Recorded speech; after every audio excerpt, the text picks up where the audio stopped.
एक लड़की जब 10वीं क्लास में पढ़ा करती है तभी वो वहाँ पर पढ़ने वाले एक लड़के के साथ प्यार प्रसंग में आ जाती है। दोस्तों, उस लड़के के साथ जीने मरने के वो सपने देखने लगती है, लेकिन उस लड़की के पिता को ये सब मंजूर नहीं होता, क्योंकि लड़के का पिताजी जो होता है वो शराब पिया करता, लड़के का दादा भी शराब पिया करता, और कोई भी बंदा ऐसा नहीं होगा कि जो अपनी लड़की को शराबियों के खानदान में दे दे। इसीलिए यहाँ पर भी कुछ ऐसा ही होता है। जो लड़की के पिताजी होते हैं वो अपनी लड़की का रिश्ता इस लड़के से करने से इसीलिए मना कर देते हैं क्योंकि उसके पिताजी शराब पीते हैं, उसके दादाजी भी शराब पीते हैं। उसके बाद इस लड़की की शादी एक लड़के के साथ में हो जाती है, और जब इसका दूल्हा पहली रात को उसके पास पहुंचता है तो रात को करीब 12 बजे होते हैं, और फिर वो जब उस कमरे में बेड की तरफ जाने लगता है उससे पहले वो धड़ाम से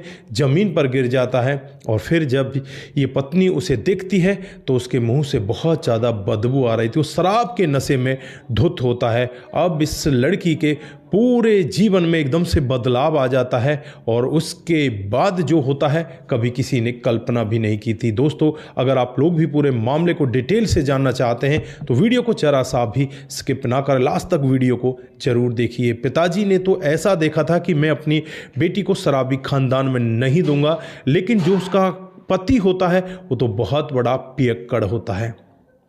क्या था पूरा मामला, कहाँ का ये मामला होता है, आप भी अगर पूरे मामले को डिटेल से जानना चाहते हैं तो वीडियो को जरा सा भी स्किप ना करें, लास्ट तक वीडियो को जरूर देखिएगा। आगे बढ़ने से पहले हमारी वही रिक्वेस्ट कि जो हमारे चैनल के साथ नए हैं कृपया करके चैनल को फॉलो कर लें, बेल आइकन को जरूर प्रेस करें। नमस्कार, जय हिंद। आप देख रहे हैं APH न्यूज़ राहुल रावत के साथ। दोस्तों, आज की जो हकीकत की घटना आप लोगों को बताने जा रहा हूँ ये राजस्थान के एक छोटे से गाँव की हकीकत की घटना है।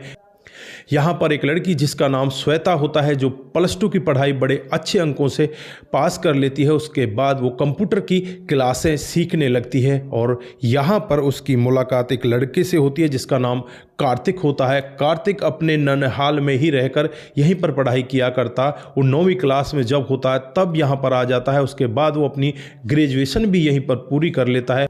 जो लड़का होता है वो एक कंप्यूटर की दुकान चलाने लगता है, एक CSC टाइप उसकी दुकान होती है। सारे काम वो यहाँ पर किया करता, किसी का फ़ोटो बनाना तो किसी के आधार कार्ड में चेंजिंग करनी या आधार कार्ड अपडेट करना, कोई नंबर अपडेट करना, इस तरह से वो सारे काम यहाँ पर किया करता है। जो लड़की होती है श्वेता, वो उस लड़के से प्यार प्रसंग में आ जाती है और उसके पास वो जाने लगती है। दोस्तों, धीरे धीरे इनकी नज़दीकियाँ इस तरह से आगे बढ़ने लगती हैं।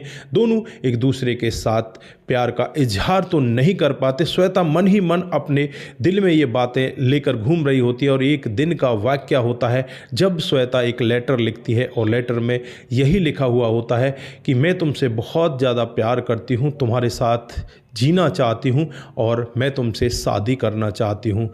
अगर तुम भी मुझसे प्यार करते हो तो शाम को जब दुकान से घर की तरफ आओ तो लाल रंग की शर्ट पहन कर आना। दोस्तों, यहाँ पर जो कार्तिक होता है वो भी उस लड़की से प्यार किया करता था।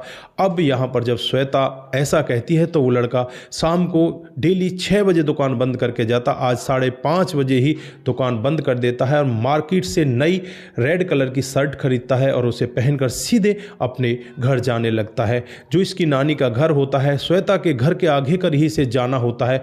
जब यहाँ पर श्वेता इस लड़के को इस तरह से देखती है तो बहुत ज़्यादा खुश होती है, और खुश होने के बाद दोनों आपस में एक दूसरे के साथ मिल जाते हैं, एक दूसरे के साथ अपने जीवन को आगे बढ़ाने लगते हैं।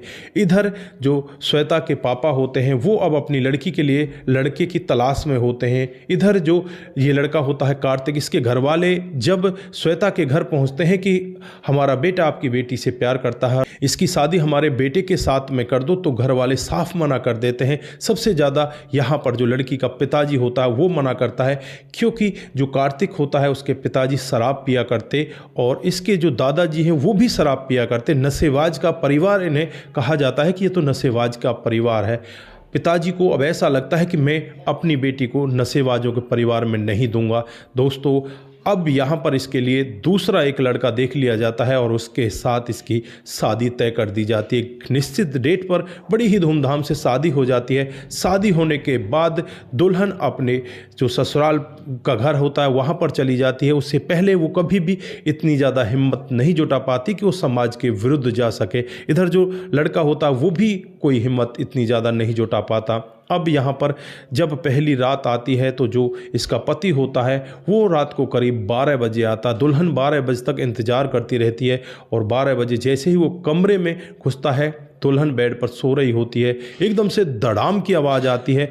आवाज़ को सुनकर एकदम से वो खड़ी हो जाती है और जाकर देखती है जो उसका पति होता है वो ज़मीन पर पड़ा हुआ है। और जब उसके करीब पहुंचती है तो उसके मुंह से बहुत तेज़ी के साथ बदबू आ रही होती है। दोस्तों, वहीं पर पड़ा पड़ा अब उसको लगने लगता है कि कहीं इसके प्राण पखेरु तो ना उड़ गए, लेकिन फिर वो कुछ ना कुछ बड़बड़ाने लगता है। अब पत्नी यहाँ पर वहीं पर एक ओढ़ने का जो सामान होता है उसे उसके ऊपर डाल देती है और ख़ुद अपने बेड पर जाकर सो जाती है। सुबह के 4 बजे होते हैं जब उसके साथ कोई हाथ छेड़खानी करते हुए दिखाई देते हैं तो उसे लगता है पता नहीं कौन है। उसकी आंखें खुलती हैं तो उसका वही बेवड़ा शराबी पति होता है। दोस्तों, उस दिन के बाद से यहाँ पर इन दोनों के बीच में संबंध भी बनते हैं और जो पति होता है वो शराब पीकर आया करता और इसको छोटी छोटी बातों पर ही पीटा करता। अब ये अपने पिता से भी नहीं कह सकती, अपनी माँ से भी नहीं कह सकती। धीरे धीरे करके लगभग 11 महीने का समय इसी तरह से बीत जाता है। 11 महीने के बाद एक दिन जो श्वेता होती है उसकी छोटी बहन जिद करने लगती है कि मैं तुम्हारे ससुराल में चलना चाहती हूँ, लेकिन बड़ी बहन उससे मना करती है कि तुम मेरी ससुराल में नहीं जा सकती। फिर यहाँ पर छोटी बहन की जिद के आगे बड़ी बहन टूट जाती है और छोटी बहन को लेकर अपनी ससुराल में पहुंच जाती है। लेकिन जब वहाँ पर पहुँचती है तो वहाँ जो दृश्य देखती है उसकी आंखें फटी की फटी रह जाती हैं। जो उसका जीजा होता है वो बहुत ही ज़्यादा शराब के नशे में धुत होता है और अब यहाँ पर उसे लगने लगता है कि मेरे पापा ने तो उस लड़के से, कार्तिक से, इस वजह से शादी करने से मना कर दिया था कि उसका पापा शराब पीता है, लेकिन यहाँ पर तो ये लड़का खुद ही मेरा जीजा शराब पीता है। अपनी बहन से कहने लगती है, बहन तू कैसे जी रही है, तू यहाँ पर रहती कैसे है। थोड़ी देर बाद वो नशेड़ी पति यहाँ पर शराब पी कर आ जाता है और अपनी साली के सामने ही अपनी पत्नी के साथ अभद्र व्यवहार करने लगता है, उसके साथ मार पिटाई कर देता है। दोस्तों, यहाँ पर वो अपनी बहन से कहने लगती है कि बहन तू पापा को ये सब बता क्यों नहीं देती। तो बहन कहती है कि मैं कुछ नहीं बताना चाहती, जो मेरे भाग्य में लिखा हुआ है वही होगा और मैं अब ये चाहती हूँ कि मैं किसी ना किसी दिन जहर खाकर अपनी जान ले लूँगी। यहाँ पर बहन कहती है कि नहीं नहीं, ऐसा तो मैं कुछ नहीं करना, मैं इस सब के बारे में किसी को नहीं बताऊँगी। दोस्तों, जो छोटी बहन होती है वो अपने घर पहुँच जाती है। कहते हैं कि लेडीज़ पर कोई बात रोकती नहीं है, यहाँ भी ऐसा ही होता है। छोटी बहन अपनी माँ को ये पूरा वाक्य बता देती है कि माँ इस तरह का मामला है, जीजू तो बहुत बड़ा शराबी है, बहुत बड़ा नशेड़ी है। अब यहाँ पर माँ अपने पति को बताती है तो पति का गुस्सा 7वें आसमान पर होता है। जैसे ही अगली सुबह होती है, सुबह होते ही वो गाड़ी लेते हैं और गाड़ी में 4-5 आदमी अपने बिठाते हैं, बिठाकर सीधे उसी घर पर पहुंच जाते हैं और वहां जाकर उन घर वालों को बुरा भला कहते हैं। बुरा भला कहने के बाद यहां पर अपनी बेटी को अपने साथ ले आते हैं और लाकर अपने घर पर रहने लगते हैं। दोस्तों, यहां पर बेटी भी बड़ी मायूस होती है। इधर जो कार्तिक होता है, कार्तिक को जब पता चलता है तो वो बार बार इस लड़की के पास मैसेज कर रहा होता है, इसको फ़ोन करने की कोशिश करता है, लेकिन लड़की इसका फ़ोन भी नहीं उठाती। और एक दिन रास्ते में जब ये लड़की मिल जाती है तो इसे भी वो एक लेटर देता है। लेटर में वो यही लिखता है कि मैं शायद तुम्हारे लायक तो नहीं, लेकिन मैं बहुत ज़्यादा परेशान हूँ। तुम्हारे जाने के बाद तो बिल्कुल टूट ही चुका था और आज भी मैं तुम्हें उतना ही प्यार करता हूँ। आज भी मैं तुमसे यही चाहता हूँ कि तुम मेरे साथ में रहो, मेरे साथ में शादी करो, मैं तुम्हारे साथ अपने जीवन को आगे बिताना चाहता हूँ।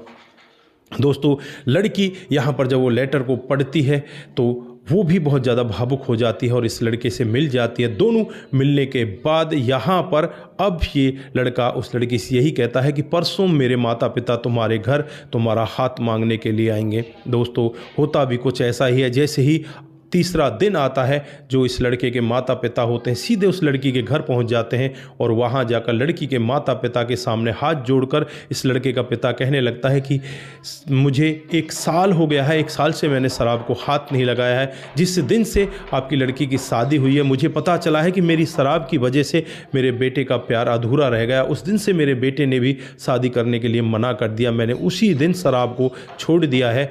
क्या आप अपनी लड़की का हाथ मेरे लड़के के हाथ में देना चाहोगे? दोस्तों, यहाँ पर जो लड़की का पिता होता है वो भी बहुत ज़्यादा शर्मिंदा होता है और कहता है कि मैं ज़रूर आपके बेटे के साथ हमारी बेटी की शादी करना चाहूँगा। दोस्तों, अब यहाँ पर होता भी कुछ ऐसा ही है कि इन दोनों को एक शादी के बंधन में बांध दिया जाता है और उस दिन के बाद से इनका जीवन बहुत ही बेहतर तरीके से चल रहा है। आज इनके जीवन में चारों तरफ खुशियाँ ही खुशियाँ हैं। दोस्तों, यहाँ पर इस घटनाक्रम को सुनाने का उद्देश्य सिर्फ आप लोगों को जागरूक करना है, आप लोगों को बताना है कि कई बार ऐसी परिस्थितियाँ आ जाती हैं जिन परिस्थितियों के सामने इंसान टूट जाता है और ऐसे निर्णय ले लेता है। लेकिन यहाँ पर आप लोग क्या कहना चाहते हैं, आपकी जो भी राय है एक बार कमेंट बॉक्स में ज़रूर दीजिएगा। दोस्तों, जिन साथियों ने हमारे पिछले वीडियोज पर कमेंट किए थे उनका नाम हम बारी बारी से लेने वाले हैं। सबसे पहला कमेंट आता है वो शिवराज जाट का आता है। वो लिखते हैं कि आपकी कहानी बहुत अच्छी होती है। मेरा नाम शिवराज चौधरी टोंक सो नेपाल से है। बहुत बहुत धन्यवाद आपका। राम गोसाई जी हमें कमेंट करते हैं दिल से दिल तक, आपका भी बहुत बहुत धन्यवाद। बाबूलाल जी हमें कमेंट करते हैं, बहुत बहुत धन्यवाद। मोनू जैन जी वेरी नाइस लिखते हैं, आपका भी बहुत बहुत धन्यवाद। कुमार केसी जी जय श्री राम जय शंभू, जय श्री राम जय शंभू। उसके बाद शंकर स्वामी जी कमेंट करते हैं, आपकी कहानी बहुत ही अच्छी लगती है, बहुत बहुत धन्यवाद। उसके बाद Anoop Singh ji good nice story thanks, आपका बहुत बहुत धन्यवाद। आप सभी लोग इसी तरह से हमें कमेंट करते रहें, इसी तरह से यहाँ पर हमारे साथ में बने रहें। दोस्तों, आप सभी का बहुत बहुत धन्यवाद। उसके बाद भीमदत्त जोशी जी हमें कमेंट करते हैं। वो लिखते हैं कि जब किसी का भाग्य उदय होता है तो सब सहायक बन जाते हैं। जय हिंद सर। भीमदत्त जोशी नेपाल से, फिलहाल यूपी के मुरादाबाद में। बहुत बहुत धन्यवाद। अगला कमेंट आता है वो मुनमुन श्रीवास्तव जी का आता है।